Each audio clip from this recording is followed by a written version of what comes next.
नमस्कार दोस्तों। देश में इस वक्त इलेक्शन को लेकर काफी भयानक स्थिति बनी हुई है। कोई कहता है संविधान खतरे में और कोई कहता है कि आने वाले समय में इलेक्शन ही नहीं होंगे। आखिरकार देश की सिचुएशन ऐसी क्यों बनी हुई है? आखिर देश के अंदर ऐसा माहौल क्रिएट क्यों किया जा रहा है कि आखिरकार ये देश की सच्चाई है। जिस तरह से आपको बताते चले, सोशल मीडिया के द्वारा जो एक्टिव पत्रकार थे पहले, उन्होंने अपनी न्यूज एंकरी छोड़कर यूट्यूब के जरिए से लोगों को जानकारी देने का एक भरोसा दिया है कि हम आपको सही जानकारी प्रोवाइड कराएंगे। ऐसे ही रवीश कुमार ऑफिशियल जिस तरह से देश के कोने कोने से बड़ी बड़ी आवाज उठाकर देश की जनता के बीच में रखते हैं और बताते हैं जनता को आखिरकार। फिर दूसरी तरफ हम बात कर लेते हैं ध्रुव राठी जी की, जो काफी भयंकर और काफी वायरल चेहरा देश के अंदर इस वक्त प्रेजेंट टाइम में होता हुआ नजर आ रहा है। देश के अंदर इस वक्त 13 राज्यों में 88 सीटों पर यह मतदान होने वाला है दूसरे चरण को लेकर। आखिरकार देश की स्थिति काफी भयानक होती हुई नजर आ रही है इलेक्शन को लेकर। इलेक्शन कमीशन ने भी नोटिस बीजेपी सरकार को थमा दिया है माननीय श्री नरेंद्र मोदी जी के भाषण की वजह से।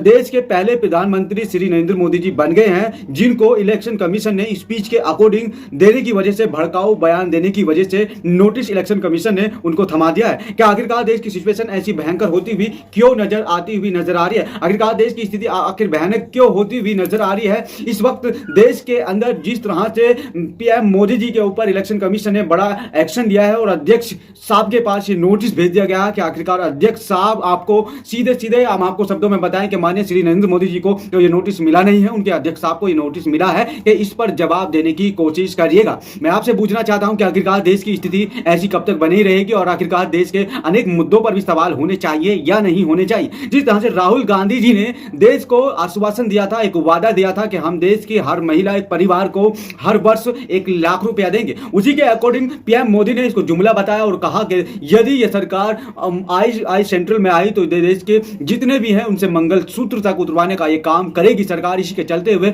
भड़काऊ बयान देने की वजह से पीएम मोदी को इलेक्शन कमीशन ने टारगेट बनाया और उनके अध्यक्ष साहब को यह नोटिस भी करारा दे दिया कि आखिरकार इस पर जवाब देने की कोशिश करिएगा। वहीं दूसरी तरफ ध्रुव राठी भी काफी भयंकर स्थिति में बीजेपी सरकार के पीछे लगे हुए हैं और उनकी जितनी भी स्थिति थी, जिस तरह से देश के अंदर भगवान मोदी जी को माना जा रहा है, वहीं पर ध्रुव राठी ने एक बड़ा भयंकर स्थिति के अकॉर्डिंग एक वीडियो काफी वायरल ध्रुव राठी जी का हुआ। हम आपसे यही वादा करेंगे कि आप देश हित के लिए चुनाव करें, किसी भी पार्टी के लिए चुनाव करें, उससे हमको कोई मतलब नहीं है, लेकिन इलेक्शन जरूर करें। आज देश के 13 राज्यों में दूसरे चरण में मतदान लगातार जारी है और यह मतदान देश के हित के लिए होना चाहिए, ना कि अनेक मुद्दों को लेकर यह गंभीरता का विषय बने। नहीं, ये इलेक्शन हिंदू मुस्लिम के ऊपर होना चाहिए।